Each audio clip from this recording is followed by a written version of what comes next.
गुलामी की मानसिकता से मुक्ति ये बहुत महत्वपूर्ण प्रण है। कोई भी भाषा का विरोध नहीं है, किसी भी विदेशी भाषा का विरोध नहीं करना चाहिए। भाषा सिर्फ संवाद का माध्यम नहीं होती, एक राष्ट्र की आत्मा होती है। सबसे पहले तो मैं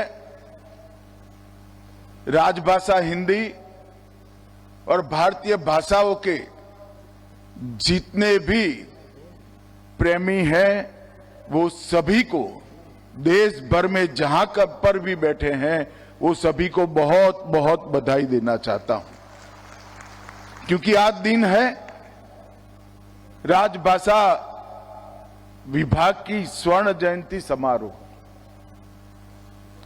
50 साल पहले 1975 से लेकर 2025 तक की ये यात्रा, जब भारत की आजादी की शताब्दी होगी तब मुझे विश्वास है कि भारत के स्वाभिमान के पुनः जागरण के जितने भी प्रयास हुए हैं वो सभी प्रयासों के इतिहास में राजभाषा का नाम स्वर्णिम अक्षरों से अंकित कर दिया जाए। एक समय था जब राजभाषा विभाग की स्थापना हुई। उद्देश्य यह था कि हमारा प्रशासन हमारे देश के नागरिकों की भाषा में चले। देश का एक आम किसान, एक मजदूर, एक छोटा सा बच्चा और बड़े से बड़ा व्यक्ति समझ पाए, ऐसी भाषाओं में हमारा प्रशासन चलना चाहिए।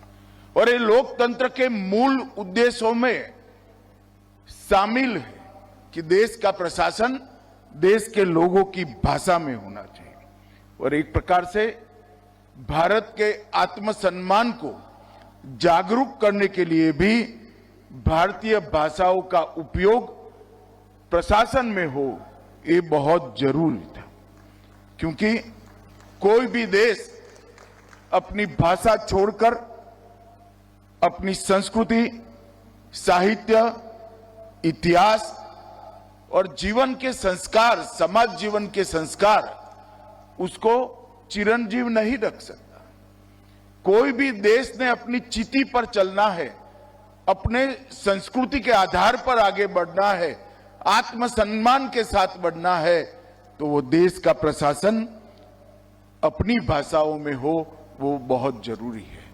इस महान उद्देश्य के साथ राजभाषा की शुरुआत हुई और 50 वर्ष की ये यात्रा आज ऐसे मकाम पर आकर खड़ी है कि यहां हमने इसको आगे ले जाने का हमारा प्रयास और आगे ले जाने का हमारा पूरा रास्ता तय करने की जरूरत है।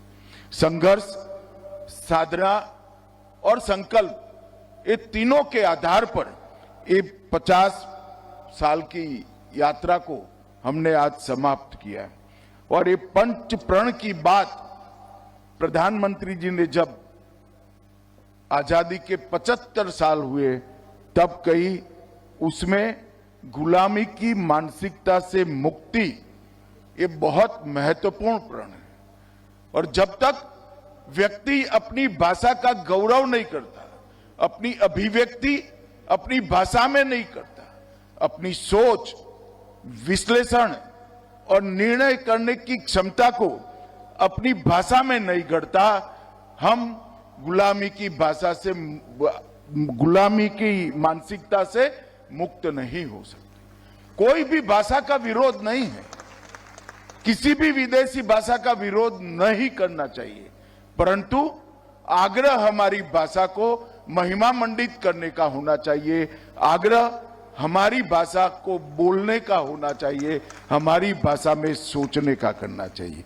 और पूर्णतः विकसित राष्ट्र की संकल्पना तभी हो सकती है जब विरासत को परिभाषित करने का भाषा एकमात्र माध्यम है, इसका महिमा मंडन हो।